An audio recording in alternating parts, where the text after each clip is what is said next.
tu participes au grand tirage.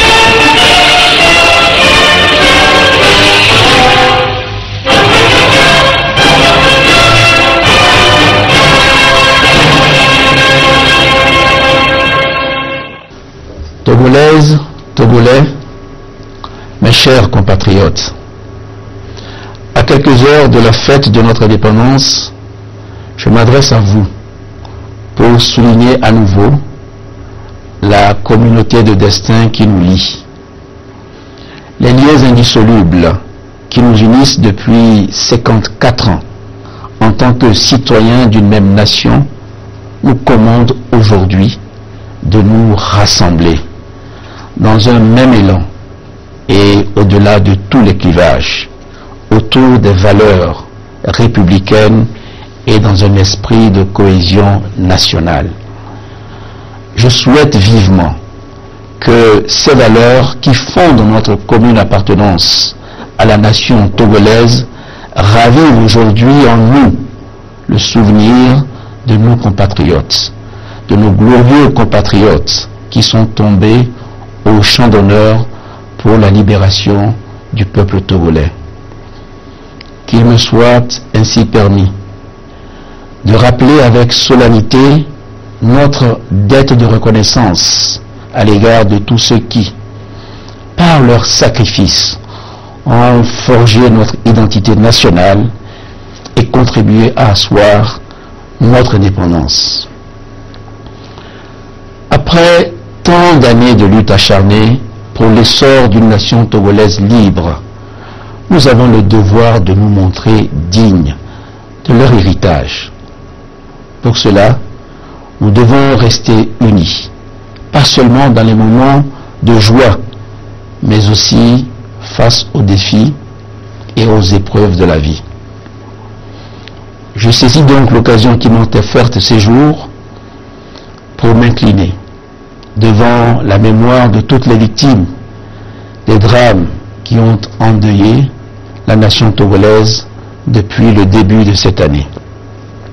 Mes pensées, vous le savez, vont tout particulièrement vers nos frères et sœurs que nous avons tragiquement perdus il y a quelques jours dans le terrible accident de circulation survenu à l'entrée de la ville d'Atapabi. Je partage le deuil des familles éplorées et je leur réitère toute ma solidarité, ma compassion dans cette douloureuse épreuve qu'elles traversent. Je renouvelle mes sincères condoléances aux familles togolaises et étrangères qui ont perdu des parents dans ce tragique accident et souhaite un prompt rétablissement aux nombreux blessés. Ce drame, mes chers compatriotes, nous rappelle une fois encore combien il est important de renouer avec les valeurs civiques et notamment le respect en toutes circonstances des prescriptions du code de la route, car ce sont avant tout des vies humaines qui sont en jeu. Compte tenu des pertes immenses que nous avons subies sur nos routes ces dernières années et afin de renforcer la prévention à tous les niveaux, j'ai décidé que l'année 2014 soit décrétée année de la sécurité routière dans notre pays. Les usagers de la route, comme les agents de sécurité, sont ainsi conviés à conjuguer leurs efforts pour préserver les vies humaines, en mettant notre pays à l'abri des drames qui se nouent trop souvent sur nos routes. Mes chers compatriotes, la fête nationale que nous commémorons est aussi un moment propice pour célébrer la vaillance de nos forces de défense et de sécurité. Je me fais donc l'agréable devoir de rendre à votre nom à tous un hommage particulier à tous nos militaires, gendarmes, policiers, gardiens de préfecture.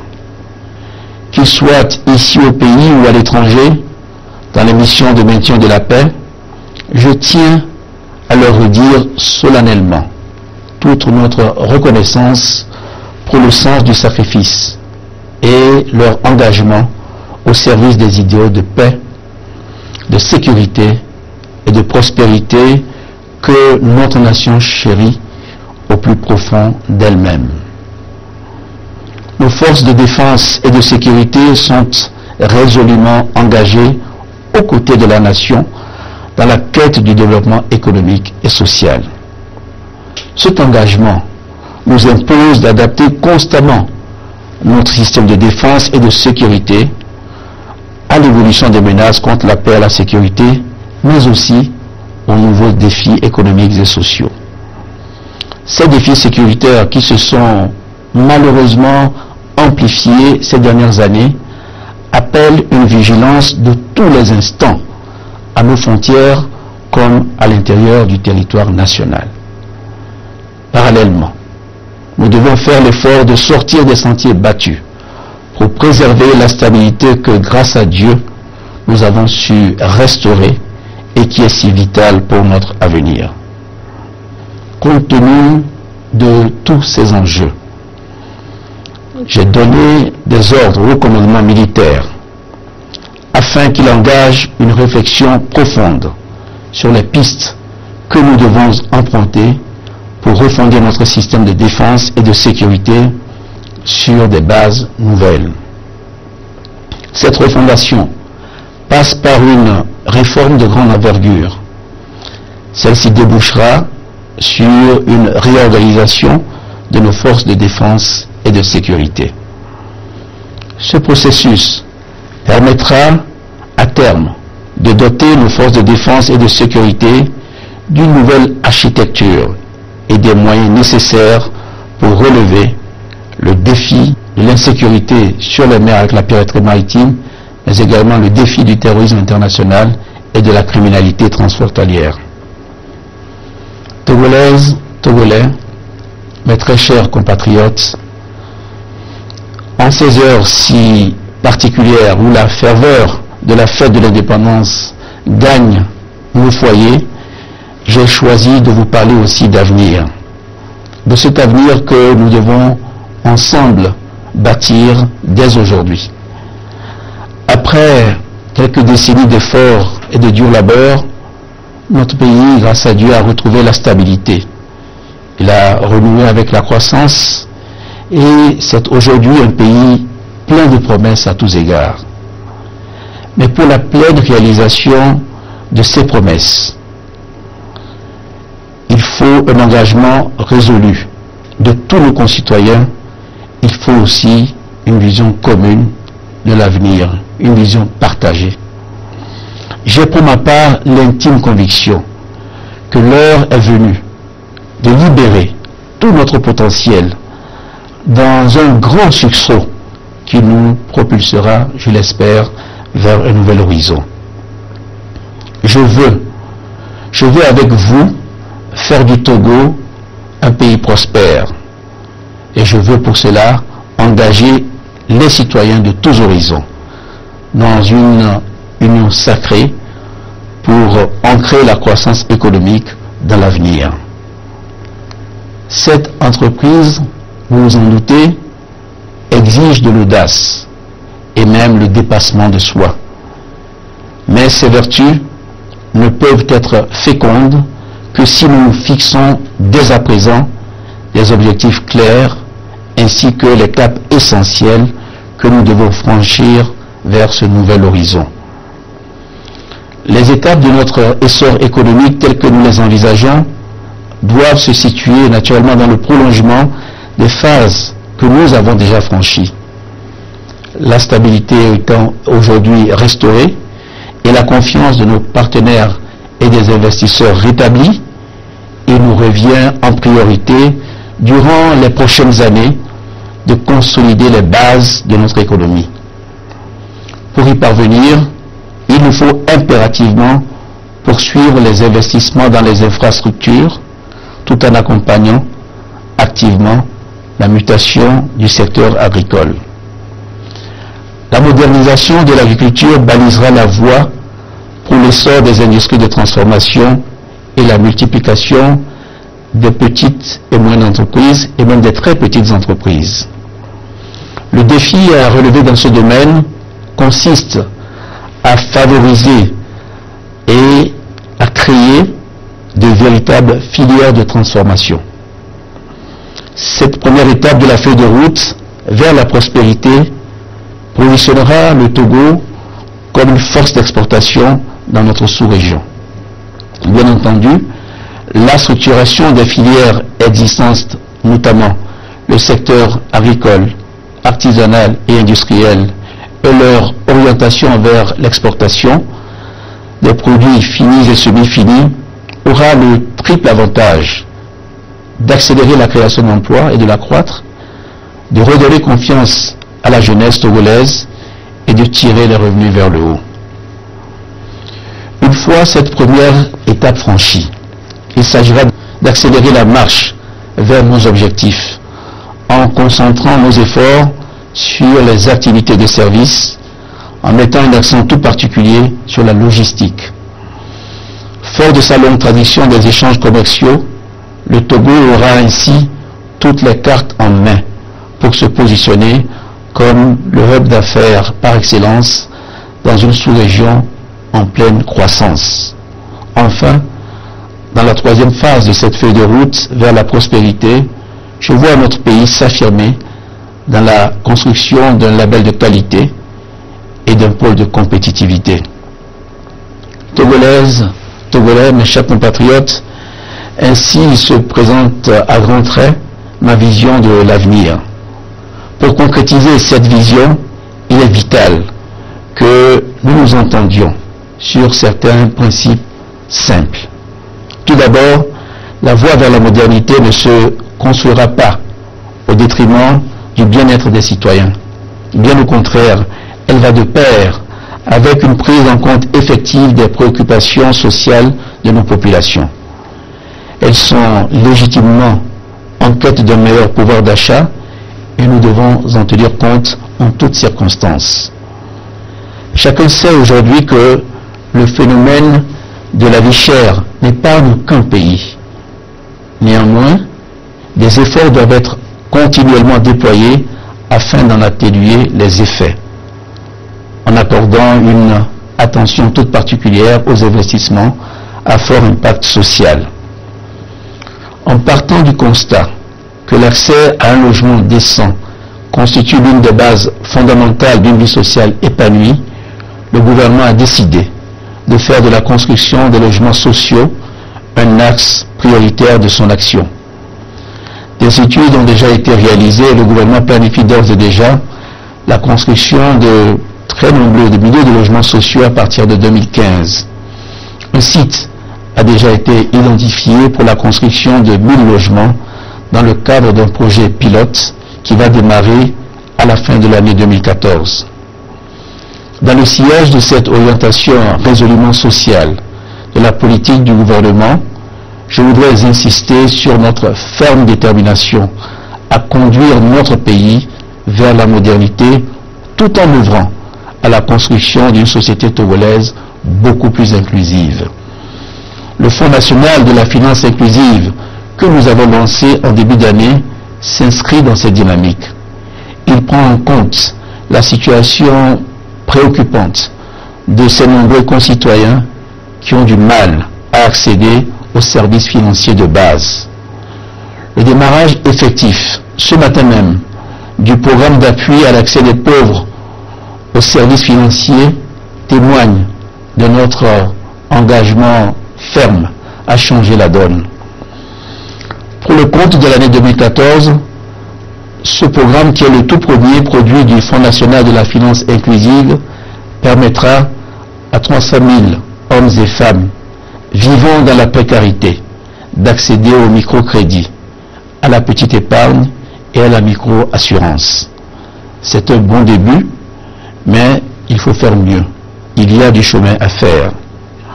J'en appelle donc au sens des responsabilités des uns et des autres pour que le programme que nous venons de lancer atteigne pleinement les résultats attendus.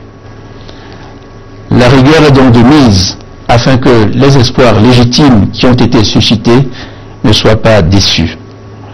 Je voudrais par ailleurs souligner que notre marche vers une modernité pleinement assumée devra suivre la cadence de l'efficacité dans la gouvernance économique et financière.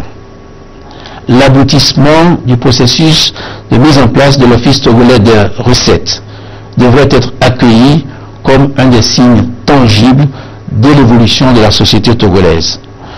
L'Office togolais des recettes est en effet la dernière illustration en date des avancées que nous réalisons en matière d'efficacité de la gouvernance économique. Je tiens toutefois à rassurer nos frères et sœurs, les agents des douanes et des impôts. Ils ne seront pas sacrifiés sur l'autel de la réforme. Les agents des douanes et des impôts ne sont aucunement visés par les mutations que nous devons opérer dans nos régies financières pour améliorer la mobilisation des recettes de l'État. Bien au contraire, il est important que les conditions de travail soient préservées et la sécurité de l'emploi garantie autant que possible. C'est pourquoi je voudrais vous convier instamment, mes chers compatriotes, à contribuer chacun à son niveau au succès de la mission importante que nous avons confiée à l'Office togolais des recettes. Mes chers compatriotes, il me paraît fondamental de ne pas oublier que dans un pays comme le nôtre, qui fonde davantage son développement sur le labeur de son peuple que sur l'abondance des ressources naturelles, il n'y a pas de petites économies. Chacun peut contribuer, quelle que soit sa position dans l'échelle sociale, à affermir notre essor économique et social naissant en respectant et en faisant respecter autour de lui tout ce qui relève du patrimoine de l'État. Je vous engage ainsi à mener une lutte sans merci contre les dépenses improductives dans les administrations publiques comme privées. La lutte contre les dépenses improductives doit se doubler également d'un véritable culte du bien public pour tous les citoyens. Il est grand temps de considérer les ouvrages publics, les bâtiments administratifs, les plages, les jardins publics, les monuments, les voitures de fonction, les édifices publics comme des biens communs dont la protection et l'utilisation à bon escient sont des devoirs sacrés pour tous.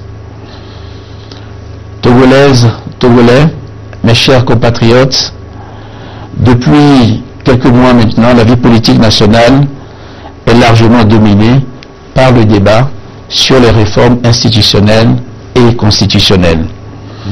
À moins d'un an de la prochaine élection présidentielle, il n'est pas étonnant qu'un tel débat soit si animé.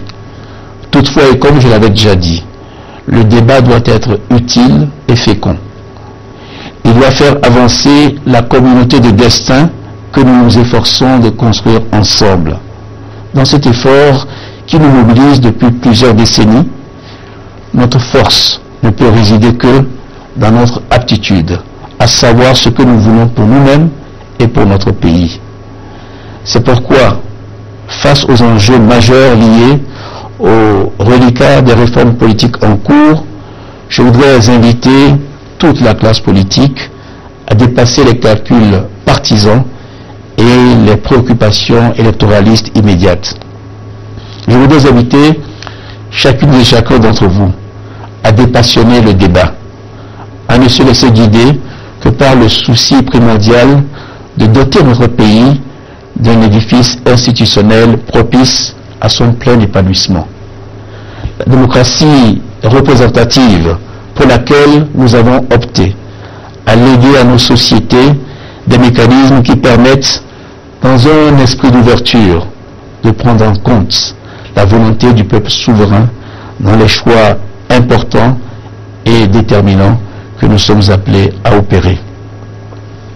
Adaptons ces mécanismes à nos réalités, mais tâchons surtout d'avancer en ayant à l'esprit notre responsabilité historique de préserver le climat d'apaisement que notre pays a su retrouver après tant de péripéties.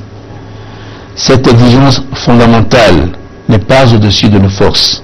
J'en suis pleinement convaincu. Nous pouvons même être fiers du chemin que nous avons parcouru ensemble en l'espace d'une décennie. Il ne nous reste qu'à consolider les fondements de notre nation en poursuivant avec ardeur sa construction sur des bases stables, avec des institutions qui remplissent leur mission dans un climat apaisé. Fort de nos récents progrès, nous pouvons et nous devons aborder l'avenir avec confiance. Je convie donc chacune et chacun à prendre la juste mesure des efforts qui nous restent à consentir pour parachever les réformes dans tous les domaines et engager résolument le Togo sur la voie de la modernité. Au fond, tout l'enjeu est de transmettre aux générations futures un pays dans lequel ils vivront mieux que nous n'avons vécu, avec cette même fierté d'être Togolais, mais aussi des citoyens d'un monde dont ils seront des acteurs à part entière, dans la paix et aussi dans la fraternité. Bonne fête de l'indépendance à tous, vive le Togo, vive la nation.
Un seul titre pour cette édition, le message du président de la République à la nation à la veille de la célébration du 54e anniversaire de l'indépendance du Togo.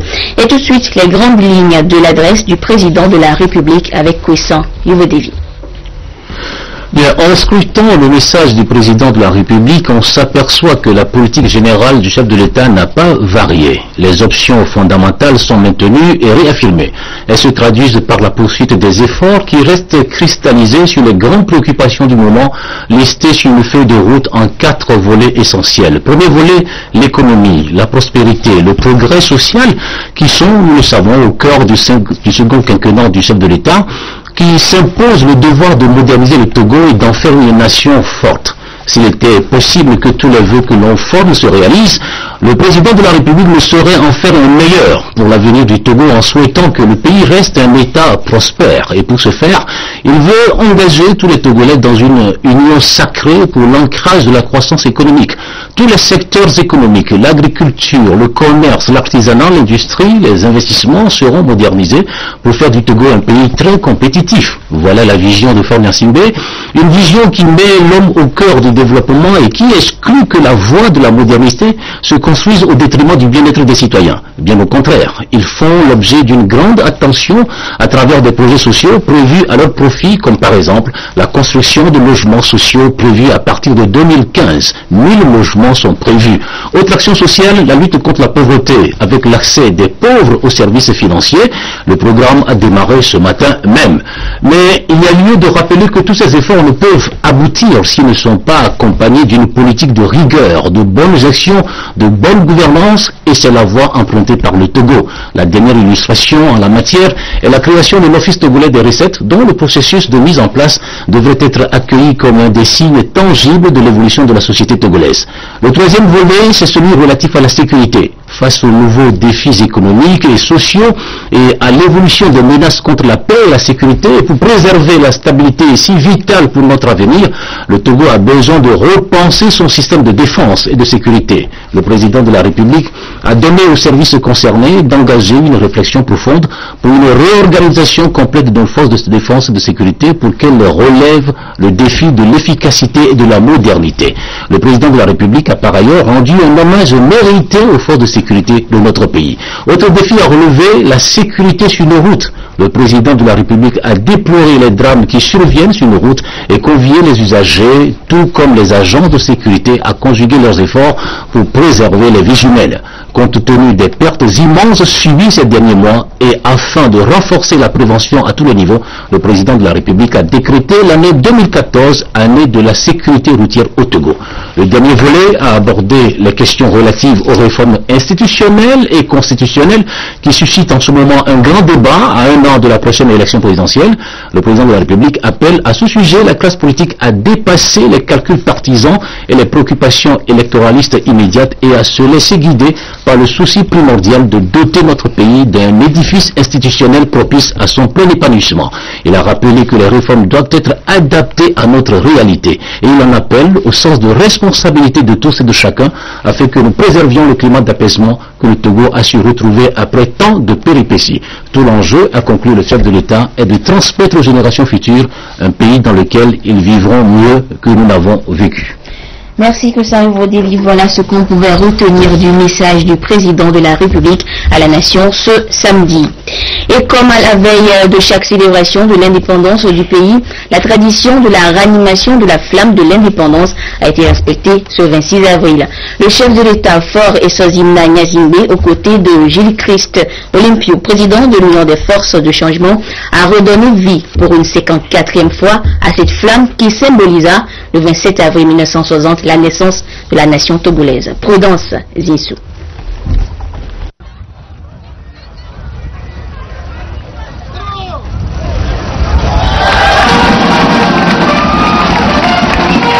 À l'unisson, les Togolais, avec au devant le chef de l'État Faure Essozimna Gnassingbé, ont honoré leur devoir de mémoire ce 26 avril 2014, celui de rendre hommage aux fils et filles qui se sont battus pour l'accession du Togo à la souveraineté internationale. Tradition respectée, le chef de l'État ranime la flamme de l'indépendance à 18 h.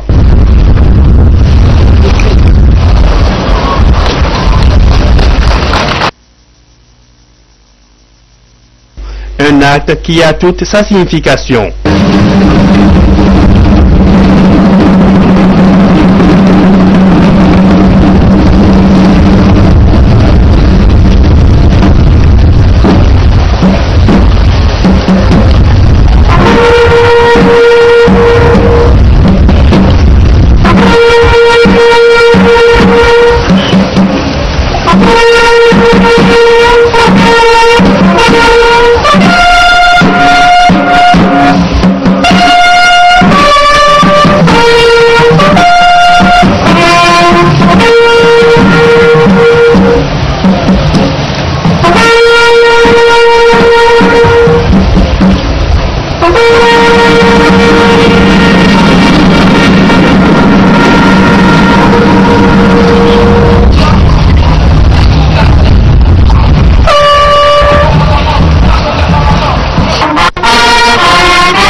La réanimation de la flamme de l'indépendance à la veille du 27 avril est un signal fort qui appelle tous les Togolais à poursuivre le combat pour l'indépendance dans tous les domaines.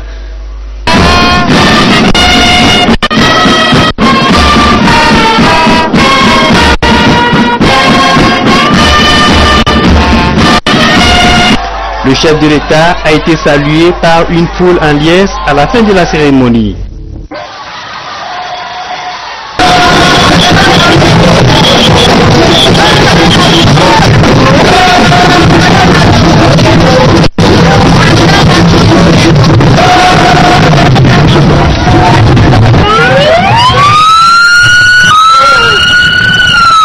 Cette flamme vaut les nuits de tous les Togolais. Tradition du 27 avril toujours, et cette année encore, plusieurs personnalités œuvrant pour l'émergence du Togo ont été distinguées. Elles sont 13 à recevoir leur distinction des mains du président de la République, mais plus de 450 ont été honorées ce 26 avril à l'ancien palais de la présidence de la République. Le reportage est signé Edem Soussoupo. À l'heure où le peuple togolais commémore le 54e anniversaire de son accession à la souveraineté internationale, Faure Gnassingbé se donne le devoir de distinguer tous ceux qui, par leur mérite exceptionnel et leur éminent service, ont contribué au mieux à l'épanouissement de la nation togolaise.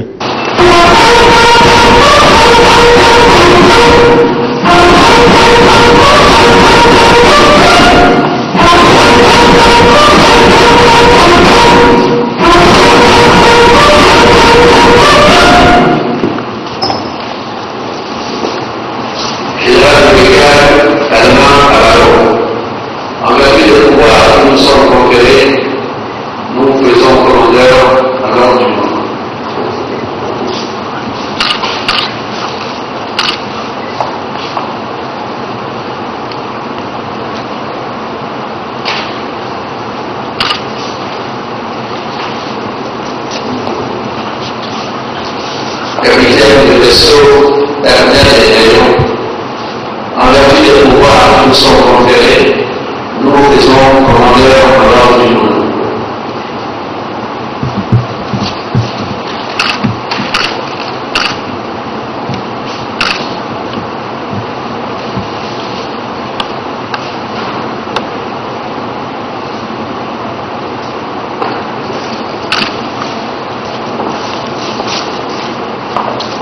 Capitaine du vaisseau Adolphe Ignan Vassili, en vertu des pouvoirs qui nous sont conférés, nous faisons commandeur en l'ordre du monde.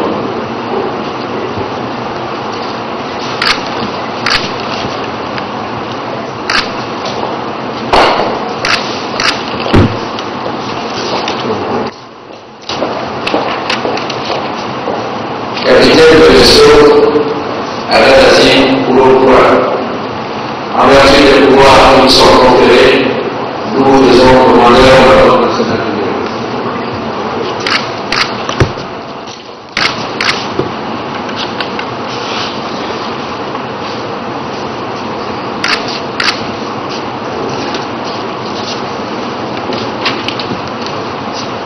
Monsieur Michel Kouma, en vertu des pouvoirs qui nous sont conférés, nous faisons commandeur de l'ordre national.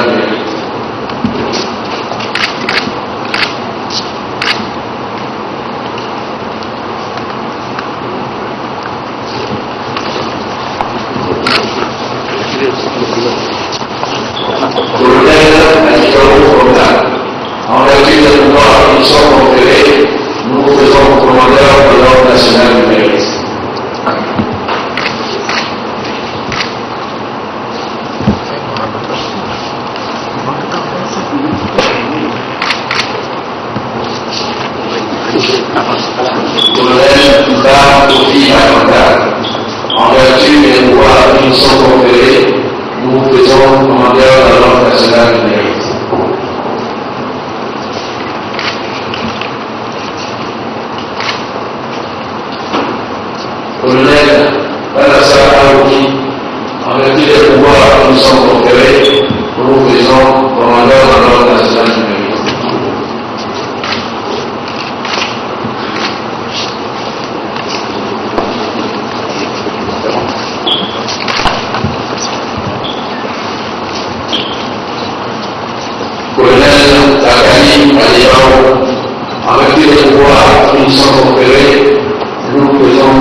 Dabo Nani gagnant.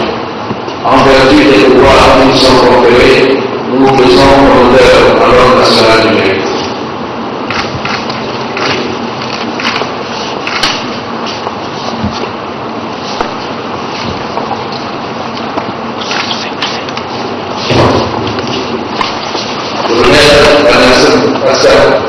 En vertu des pouvoirs qui nous sont conférés, nous nous faisons commandeur à l'ordre national du mérite.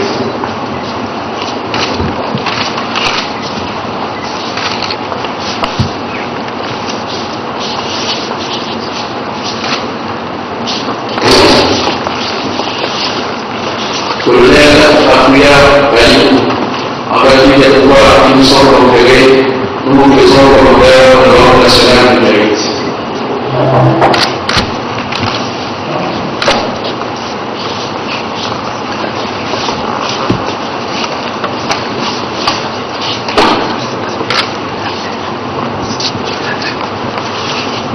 Colonel, nous allons en vertu des pouvoirs qui nous sont conférés, nous nous faisons commandeur à l'ordre national du mérite.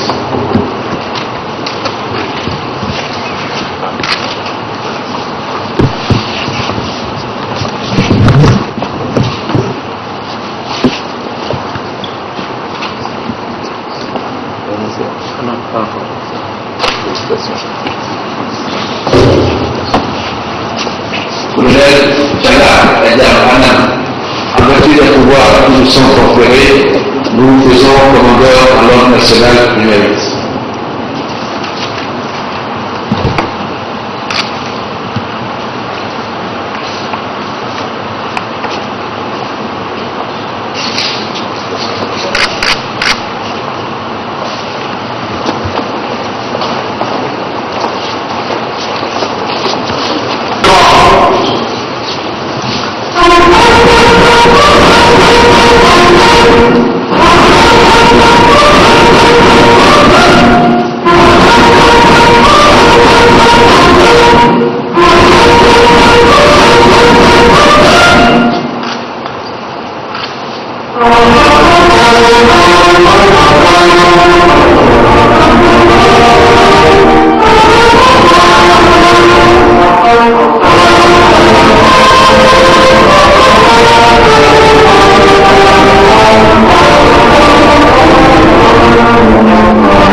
Ils sont au total 13 personnalités militaires à recevoir ces distinctions.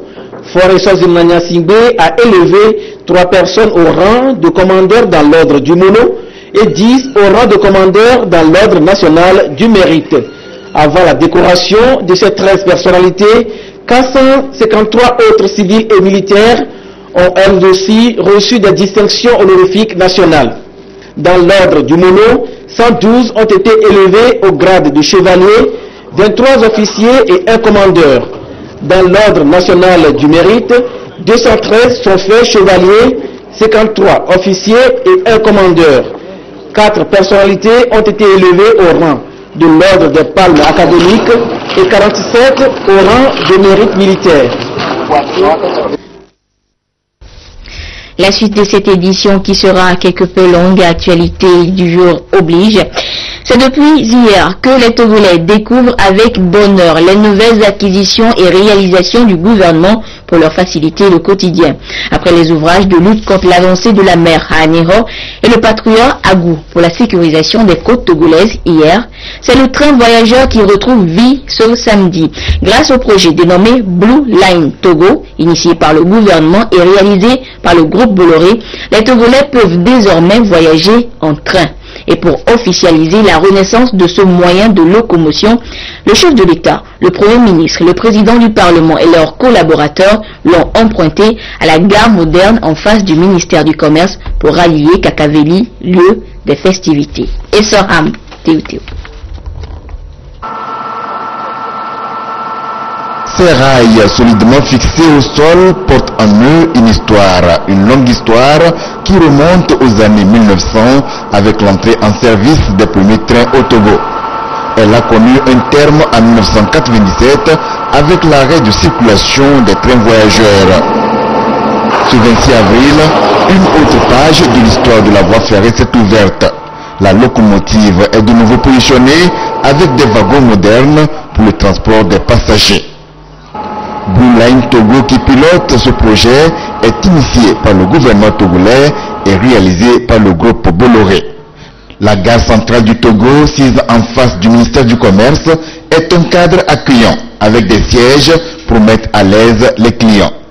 La société Blue Line Togo a été donc inaugurée ce jour par le chef de l'État, Faure Gnassingbé.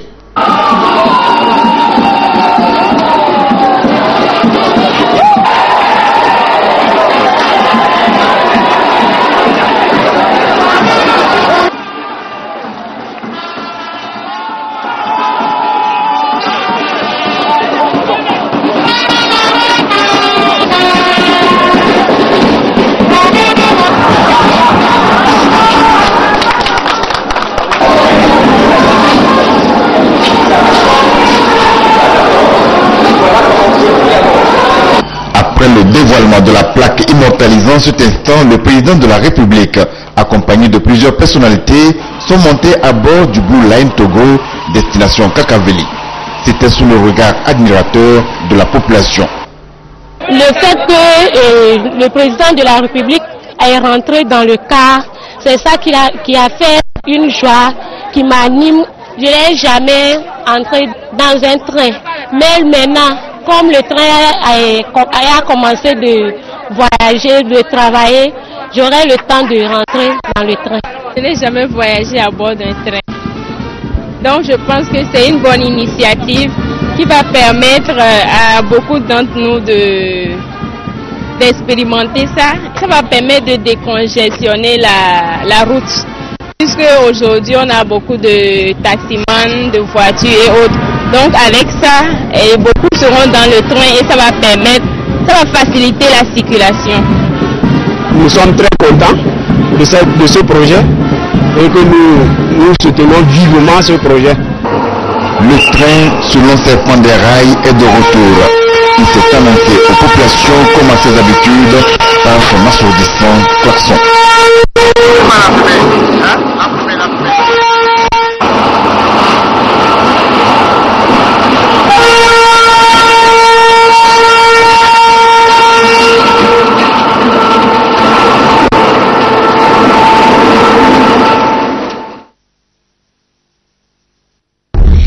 Voyager à bord du train, voilà qui réveille de merveilleux et vieux souvenirs à des Togolais d'une certaine époque, car le train voyageur a existé dans notre pays, comme l'a dit Soham Théo. Et au moment où ce dernier reprend du service, les Togolais évoquent les bons vieux temps au micro de Soham Théo. Je dirais que le premier souvenir remonte des années 69, et plus précisément le 30 août 1969. Qui ressemble un tout petit peu l'événement de ce matin, parce que c'était justement ce 30 août 1969 que le chef de l'État a quitté Lomé par les voies ferrées pour se rendre justement à Palimé pour lancer l'appel historique du 30 août. Et nous étions encore enfants à cette époque-là, et nous étions au bord des rails au niveau d'Atikoumé pour l'ovationner. Et le second souvenir, c'est celui-là même qui me concernait. Et lorsque je recevais la première affectation en tant que fonctionnaire de l'État, j'avais justement pris le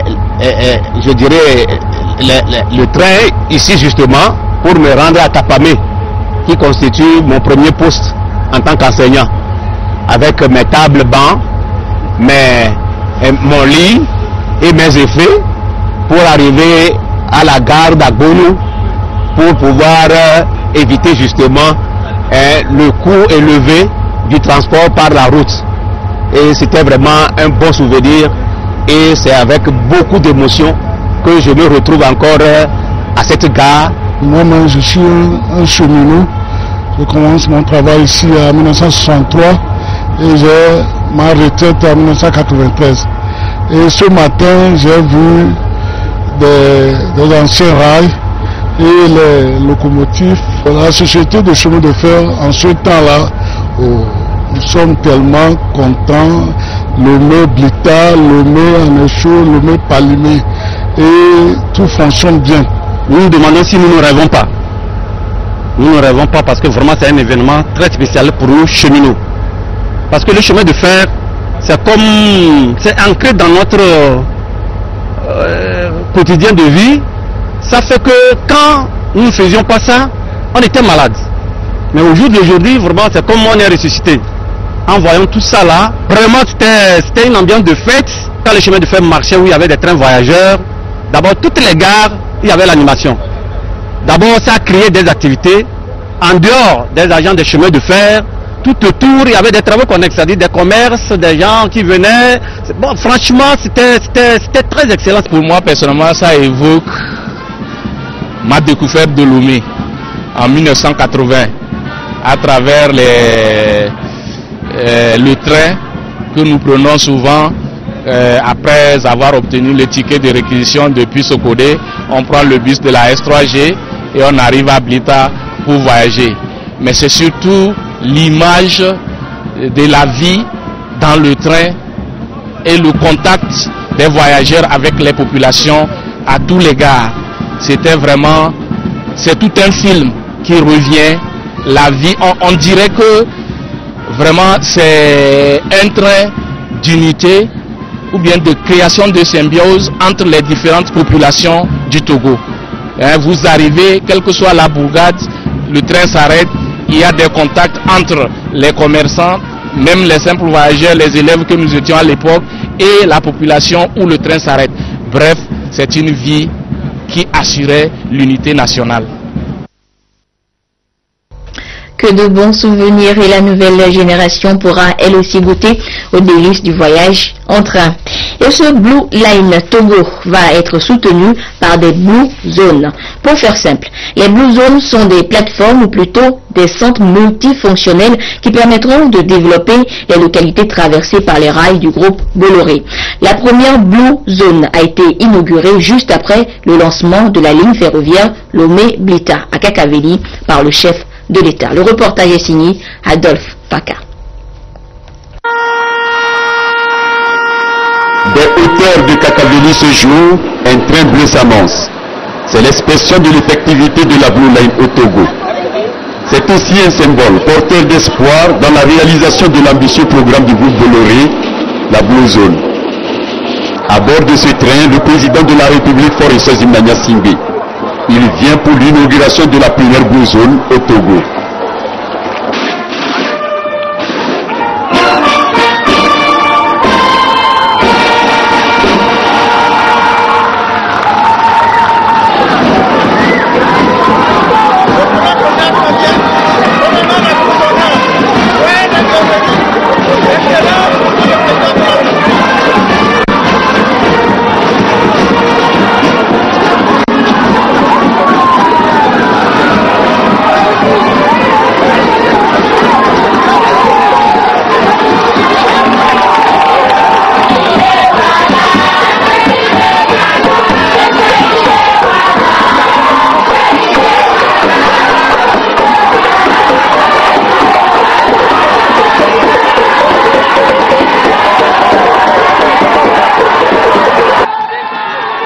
Les populations sont sorties massivement pour lui dire qu'elles adhèrent à sa politique de développement et lui exprimer ainsi leur gratitude. Ému par cette mobilisation spontanée, le président Faure achève le tronçon rail Grand Marché de Kakaveli à pied. Ici, à l'espace des solutions bleues, baptisé Blue Zone, une plateforme aménagée pour apporter aux populations des services innovants. Toute cette zone qu'on a faite ici, c'est une zone qui marche sans électricité extérieure. C'est-à-dire que nous allons vivre avec l'énergie solaire. On va vivre 10 ans, 20 ans, 30 ans, peut-être beaucoup plus longtemps encore avec uniquement l'énergie solaire. Et alors qu'est-ce que ça veut dire? Ça veut dire que dans les endroits ruraux, dans les endroits où il n'y a pas assez d'électricité, ça peut donner aux possibilités des populations d'avoir de quoi charger des machines. C'est ce qu'on a vu dans le centre artisanal où on peut faire marcher des machines automatiques avec de l'énergie solaire. On peut faire de l'eau, puisque avec de l'énergie solaire, on peut transformer de l'eau en eau potable. Et puis surtout, ça donne l'accès à l'Internet. C'est une vision clairement exprimée du chef de l'État, celle d'accélérer le développement du Togo. Les premiers bénéficiaires de cette zone bleue, qui sont les populations riveraines de Kakaveli, se sont déjà appropriés ce projet. La Blue Zone, dans sa phase de construction, nous a octroyé de l'emploi, car elle a employé près de 500 jeunes, hommes et femmes du milieu. C'est le lieu pour nous de dire un grand merci au ministère du Développement à la base et au groupe Bolloré. Ce projet est l'illustration parfaite de l'engagement des autorités togolaises à répondre aux attentes des populations au moment où le Togo est de plein pied dans la mise en œuvre de la stratégie accélérée et de promotion de l'emploi. À l'instar des maisons de jeunes, les Blue Zones seront également des cadres d'épanouissement de la jeunesse togolaise, en l'occurrence celle de l'arrière-pays, qui se verra ainsi offrir les outils des technologies de l'information et de la communication. C'est le lieu pour moi de rendre vibrant hommage au nom de tout le peuple et de tous les jeunes, M. président du Bolloré, pour avoir choisi le premier pays d'implantation de la Blue Solution en Afrique. L'inauguration de ce premier centre au Togo et en Afrique par le chef de l'État s'est traduite par le dévoilement de la pierre de siège et la visite des différentes œuvres réalisées, à savoir l'eau potable, la batterie électrique et la poule Internet. Le groupe Bolloré se propose de construire la même plateforme dans d'autres localités le long des voies ferrées dans le cadre de la Blue Line. Il n'a pas fallu attendre longtemps avant que naisse le premier bébé du Fonds national de la finance inclusive, FNFI. Souvenez-vous, c'était le 25 janvier dernier que le président de la République lui-même lançait à Kara ce fonds qui vient en appui aux plus démunis. Et pour corroborer cette mission, le produit est dénommé Accès des pauvres aux services financiers. La cérémonie présidée par le chef de l'État ce matin a eu lieu en présence des responsables d'institutions de microfinance sélectionnés comme partenaires du FNFI. Le reportage est signé Mathias Touglo. De la signature du décret portant création du Fonds national de la finance inclusive à la remise solennelle des conventions de partenariat de gestion des portefeuilles du dit fonds, suivi de celle des clés de véhicules tout-terrain en plus du matériel informatique à l'association professionnelle des institutions de microfinance.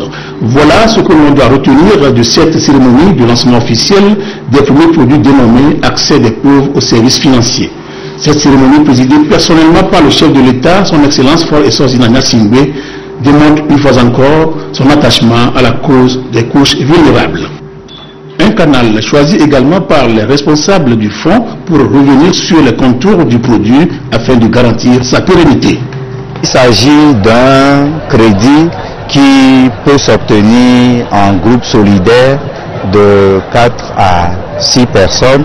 Le montant maximum est de 30 000 francs par personne dans le groupe, remboursable sur une durée de 6 mois. L'élément extraordinaire dans ce produit, c'est son taux d'intérêt et il est de 5% l'an. Et un autre élément également intéressant, c'est que le produit permet aux bénéficiaires, à la fin du remboursement du crédit, de pouvoir constituer une épargne stratégique de 3%. Au cours de cette cérémonie, une opération L'opération d'octroi de crédit a été effectuée par les institutions de microfinance, partenaires du Fonds national de la finance inclusive, à la suite d'une séance de sensibilisation relative à la gestion des microcrédits, et déjà sur les visages peut se lire satisfaction et détermination. Nous avons beaucoup apprécié et nous disons vraiment merci à ceux qui ont pensé à nous, au président de la République. Et les femmes vraiment lui disent bonne chance pour tout ce qu'il fait pour le Togo, surtout pour les femmes. Le produit APSEF est destiné à régler la question de l'exclusion financière en assurant l'accès à des services financiers de base, qu'il s'agisse de petits épargnes, de microcrédits ou micro-assurances aux populations vulnérables pour leurs activités génératrices de revenus. Malgré les résultats encourageants enregistrés par ces programmes et projets et les différents mécanismes mis en place, une frange importante des populations les plus pauvres reste toujours exclue des mécanismes de financement. Le chef de l'État a donc initié ce fonds qui s'inscrit dans sa vision de contribuer de manière significative à repousser les frontières de l'exclusion financière à l'endroit des populations les plus pauvres. Le Fonds national de la finance inclusive, FNFI, se veut un puissant instrument financier, souple et une réponse institutionnelle aux contraintes spécifiques d'accès des populations, surtout pauvres, aux services financiers de base. Il pourra ainsi agir efficacement sur la promotion des services financiers de base par l'entremise des appuis institutionnels et le renforcement des capacités des institutions financières partenaires. Afin d'atteindre les hameaux les plus reculés, des ordinateurs portables, des motos et voitures tout-terrain ont été également mis à la disposition des institutions de microfinance partenaires du Fonds national de la finance inclusive au titre d'appui institutionnel et logistique. Et en dehors de Lomé, la capitale, le produit APSEF a également vu le jour ce samedi à Thiviers, Vaughan, Agou, Tchamba, Tchaoudjor, dans la Kosa et dans les savanes. Nous reviendrons plus en détail sur toutes ces cérémonies dans nos prochaines éditions. Et dans le cadre toujours de cette 54e célébration de l'indépendance du Togo, le président de la République, Faure Sozimna Nyazingbe, a reçu ce samedi des messages de félicitations de ses homologues africains, européens et asiatiques. Dans son message, le président de la République française, son Excellence François Hollande, dit ce qui suit. Monsieur le Président, c'est avec grand plaisir que j'adresse au nom du peuple français mes vœux de bonheur au peuple togolais à l'occasion de la fête nationale de la République togolaise. Je me félicite des excellentes relations entretenues entre nos deux pays, unies par la profondeur des liens humains entre Togolais et Français. Je suis convaincu que le Togo est engagé résolument dans une dynamique de croissance et de développement que mon pays est disposé à soutenir grâce à ses opérateurs du développement et à ses entreprises. Le sommet pour la paix et la sécurité en Afrique qui nous a réunis en décembre dernier a posé les bases d'un partenariat gagnant-gagnant passant par un renforcement des échanges humains, économiques et en matière de sécurité. Je me félicite à cet égard de l'engagement du Togo en matière de la lutte contre la piraterie maritime et contre les trafics, en particulier celui des espèces menacées. Enfin, je forme le vœu qu'après les élections législatives, et enfin, je forme le vœu qu'après les élections législatives de juillet 2013, cette année soit marquée à nouveau par un approfondissement des institutions démocratiques du Togo par le dialogue et les réformes. Je vous prie d'agréer, Monsieur le Président, l'expression de ma très haute considération. Signé François Hollande, président de la République française. Et de son côté, le président chinois Xi Jinping s'adresse au président Faure Nyazingbe en ces termes. Excellence, Monsieur le Président, à l'occasion du 54e anniversaire de l'indépendance de la République togolaise, je tiens à exprimer, au nom du gouvernement et du peuple chinois, ainsi qu'en mon nom personnel, à vous et à travers vous, mes chaleureuses félicitations et meilleurs vœux au gouvernement et au peuple togolais. Au cours de l'année précédente, sous votre conduite clairvoyante, L'élection législative a été organisée avec succès. Des avancées significatives ont été enregistrées au niveau de la réconciliation nationale et du dialogue politique. Et en même temps, même projets de construction ont été inaugurés, ce qui a pu promouvoir au Togo une croissance économique à pas sûr. Je me suis réjoui des réussites de tout genre dans l'édification de votre pays et souhaite sincèrement que le Togo enregistre sans cesse de nouveaux progrès dans les jours à venir dans sa voie de développement. Actuellement, les relations entre nos deux pays s'avancent d'une manière saine et continue. La confiance mutuelle de nos deux parties ne cesse de s'approfondir dans le domaine politique. La coopération pragmatique dans divers domaines tels que celui d'infrastructures se développe vigoureusement, tandis que la coordination et la concertation entre nos deux pays en matière des affaires internationales s'intensifient de jour en jour. Dans le nouveau contexte, je tiens à vous réaffirmer ma volonté d'œuvrer de concert avec vous, Monsieur le Président, à faire libérer sur l'initiative de l'exploitation et de l'innovation toutes les potentialités de notre coopération bilatérale afin de lever le niveau de nos relations d'amitié et de coopération sur un nouveau palier au bénéfice de nos deux pays et de nos deux peuples. Mes meilleurs vœux de prospérité à la République togolaise et de bonheur au peuple togolais. C'est signé Xi Jinping, président de la République populaire de Chine. Et dans leur courrier, leurs excellences Park Geun-hye de la Corée, Ali Bongo Ondimba du Gabon et le gouverneur Tiemoko Meliette Kone de la BCAO se réjouissent de l'excellence des liens de coopération qui lient leur pays et institutions au Togo. En souhaitant plein succès aux cérémonies commémoratives du 27 avril, ils ont réitéré leur disponibilité à œuvrer de concert avec le président Faure Eswazini Nyasimbe au renforcement et à la consolidation de la démocratie et de la paix en Afrique et dans le reste du monde. Autre actualité à présent, la toute première foire du pagne au Togo est officiellement lancée depuis hier par le Premier ministre Seyagodji Aoumé Zulu. Le pagne en fait sur l'esplanade du Palais des Congrès de Lomé est une tribune pour revaloriser le pagne, véritable identité culturelle togolaise et africaine. Comment peut-il?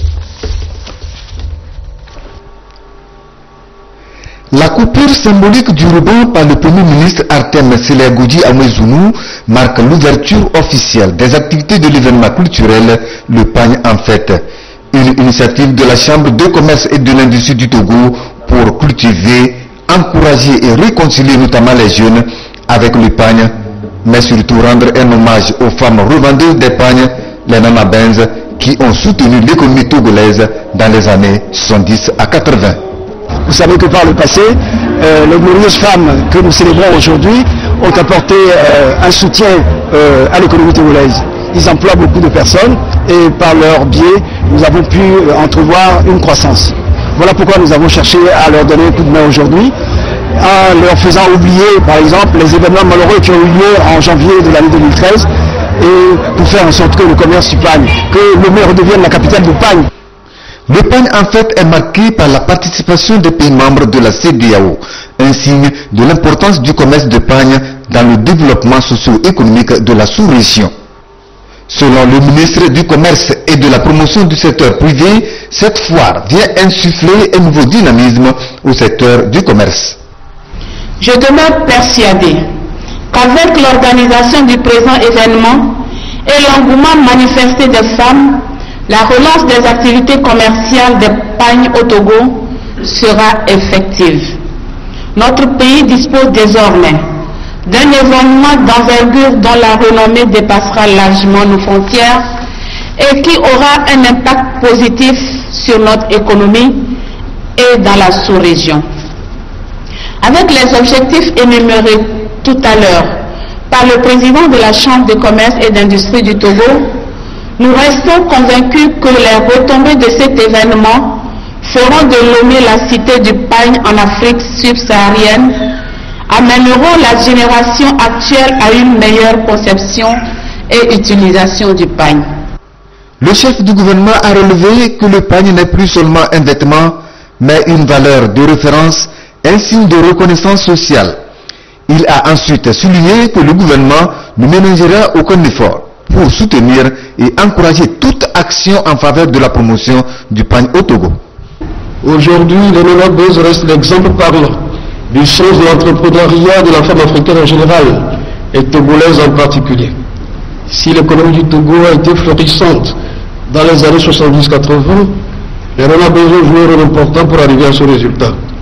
Ne nous lassons pas de leur rendre vivant et immortel hommage, même si leur situation n'est plus celle d'antan, du fait de la piraterie, de la concurrence déloyale, de la falsification du pagne et, disons-le pour leur pays, de nos conflits politiques aussi.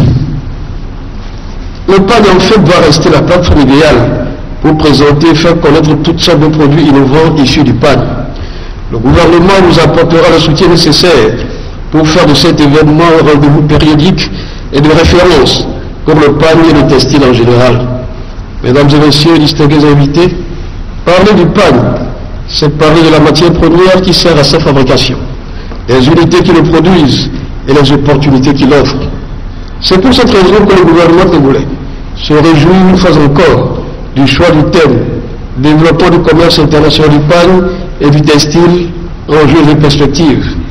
La production de coton représente pour de nombreux États africains un secteur économique vital. L'un des plus grands atouts de l'Afrique, c'est son coton, une matière première en quantité et en qualité. Le coton africain est l'un des meilleurs au monde.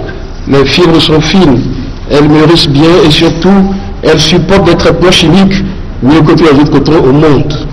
La production cotonnière doit donc être intensifiée. Et pour régler le problème lié à l'écoulement et au prix, il y a lieu de les transformer sur place en créant des unités communautaires. C'est ici que je vous envoie la vôtre pour mener l'idée visant à remettre sur les rails l'industrie textile locale qui faisait la fierté d'une part de Nana Bose et d'une part de toute une nation. La visite des stands dressés pour la circonstance a été également l'un des temps forts de cette rencontre. Et la suite des festivités marquant les 54 ans d'indépendance du Togo après l'essentiel à la place de l'indépendance avec la réanimation de la flamme, le chef de l'État s'est rendu dans les jardins du palais de la présidence pour une réception en l'honneur des personnalités décorées ce samedi pour service rendu à la nation.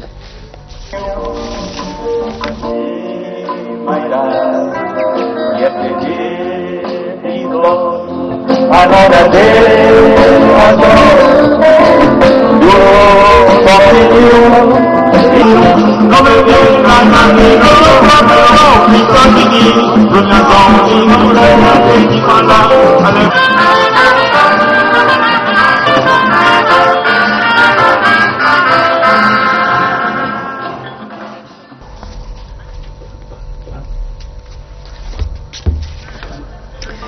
C'était là donc le cocktail dans les jardins de la présidence cette soirée. La suite du programme de la célébration des 54 ans d'indépendance du Togo à présent. La journée de demain, dimanche 27 avril 2014. 7h, messe catholique à la paroisse universitaire de Lomé et culte protestant au temple d'Agonivé. 7h30, mise en place des populations à la place de défilé. 8h30, mise en place terminée des autorités administratives, politiques, militaires, religieuses, traditionnelles et des autres invités. Arrivée de son Excellence Monsieur le Président de l'Assemblée nationale à 8h40. 8h45, arrivée de son Excellence Monsieur le Premier ministre. 8h50, arrivée de son Excellence Monsieur le Président de la République. Le défilé militaire et civil débutera à 9h. 12h30, fin du défilé et départ de son Excellence Monsieur le Président de la République. 13h, déjeuner dans la grande salle de fête. 14h, réjouissance dans les quartiers. La finale de la Coupe de football de l'indépendance au stade de Kégué se jouera à 15h30. À 19h30, méga concert à Lomé sur l'esplanade côté nord du Palais des Congrès et dans les différents chefs-lieux de région du pays. Et je vous l'annonçais, nous reviendrons plus en détail dans nos prochaines éditions sur les cérémonies de lancement du produit Accès des pauvres aux services financiers du Fonds national de finances inclusives à Thiévier, Vaughan, Agou, Tchamba, dans la Kosa et dans les savanes dans nos prochaines éditions. Voilà, ainsi se referme cette édition qui a été quelque peu longue, actualité oblige. Merci à vous qui l'avez suivi où que vous soyez grâce à la télévision togolaise. Au revoir.